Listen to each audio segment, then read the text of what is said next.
not make me write such long letters anymore. You, behave, please. Tell you what, just keep your mind on your baby and stay out of everybody's way. Don't write me any more letters. They're all going to be complaints. I'd rather listen to silence. More peaceful. Your husband, what? And stop trying to run away.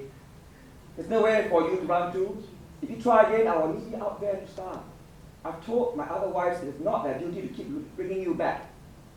This is the last time. Stop saying you want to make yourself useful and really make yourself useful if you truly mean what you say. 27th December 1947. Your Majesty. All right, you win. I lose. Given up trying to run away, no one in your little kingdom dares to offend you. My parents have not spoken to me for months since you stopped sending them their allowance. How cruel you are! Oh, your wives have ganged up on me. They hold big dinners at the big house, which I'm not invited to. The songstress, the 2 prostitutes, and your gambler wife are welcomed there. You have poisoned your mind against me. Now, I'm all alone in this miserable hut. What did you say to them? I can't kill myself or else my son will be at their mercy. Or worse, they will teach him to hate me and he's the only one in the world who loves me now.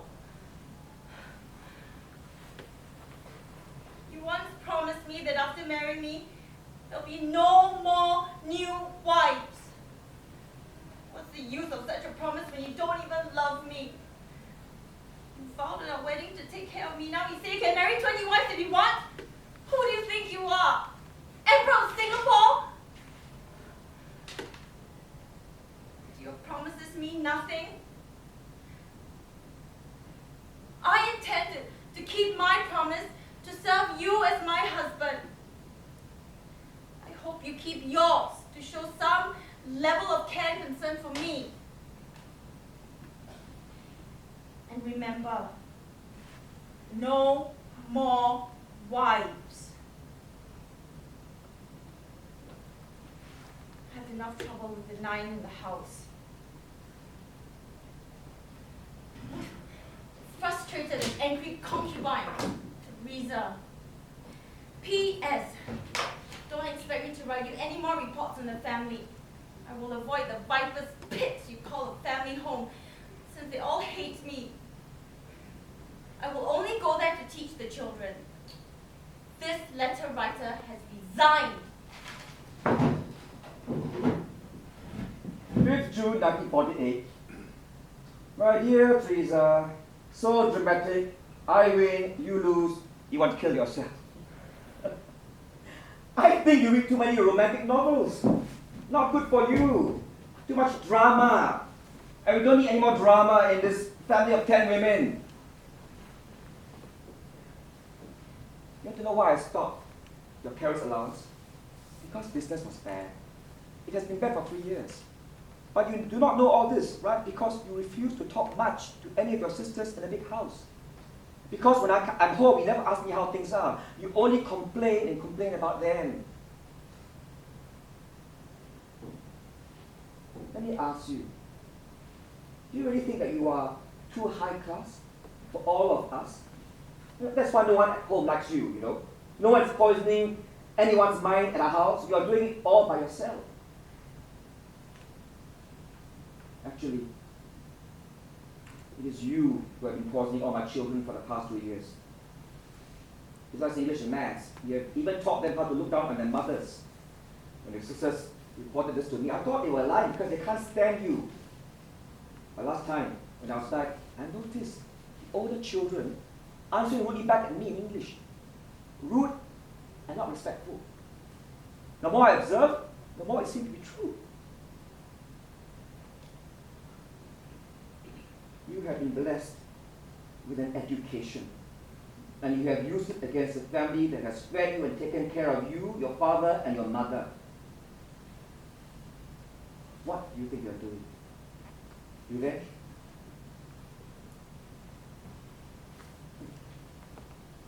I think you don't know this. Rich men like me, also very attracted to other educated women, you know. Think carefully, little sister. Is this the way you want to carry on? Your husband. What? Yes. You can stop teaching the children. All the mothers think you are a bad influence. You talk about being useful and doing good for society. How about sharing some of that goodness at home?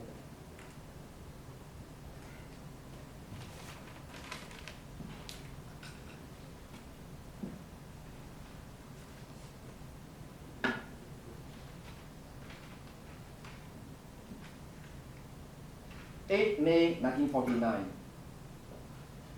Dear Teresa,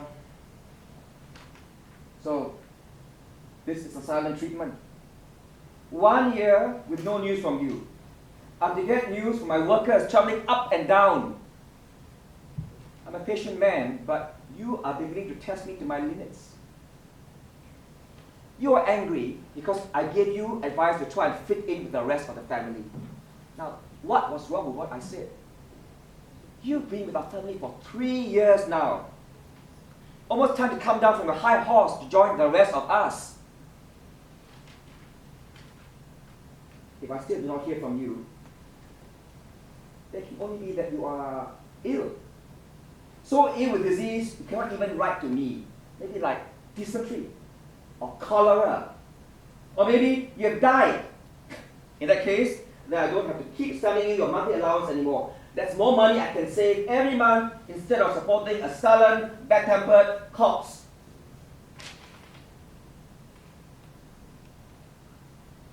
So, are we still playing this game? What?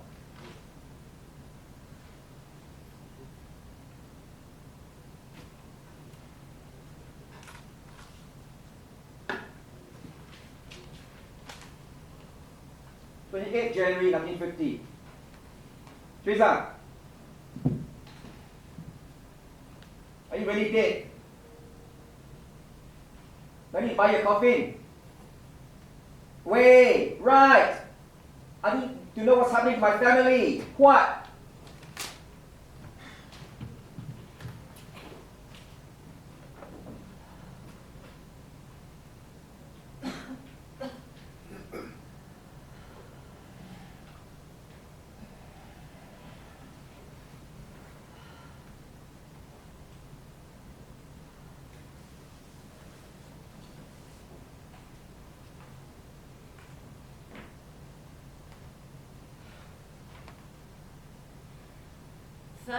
June 1950. Dear White, no need for coffin. I survived. A bout of cholera followed by dysentery, as a matter of fact. I've actually been quite ill and weak for the past 6 months, and not throwing a childish fit as you imagine. All those tantrums and behavior are a thing of a past. Promise. When you are lying in bed on some nights wondering if you will see morning, you suddenly feel the need to make time, to think things over. Do you know that when I collapsed in my hut from my illness, it was elder sis who personally brought me to the big house? The other sisters protested. They were afraid of catching an infection. But elder sis made them all take turns to nurse me back to health. It's actually taken me all this while to get better. I owe her my life. More than that, the illness gave me time and patience to spend with each one of my sisters. I thought since they gave me a chance, then the least I could do was to make her job easier. Okay, so I admit, I don't like all of them equally. But you are right. I never gave them a chance to know me or me them. I've learned many things in these past few months. You ask me how your family is? Well, from the outside, we are happy, we are prosperous, we're living in abundance. We get visits throughout the year from our usual VIPs. Elder sis and second sis take care of our guests perfectly, and we are on good terms with all the temples and charities around because of Sister Five. The other sisters are either smart or fierce enough to stop anyone from bullying us in your absence. And we are the envy of everyone who knows us. They all wonder how you got so lucky, having such hard-working and loyal wives. But up close, we are far from perfect. We both know that, don't we? I know you know some of it, but how is it we don't get to talk to each other like normal husbands or wives? I'm tired now and I need to rest. Let me know you are well. We'll write to you again soon. Yours in recovery, Teresa.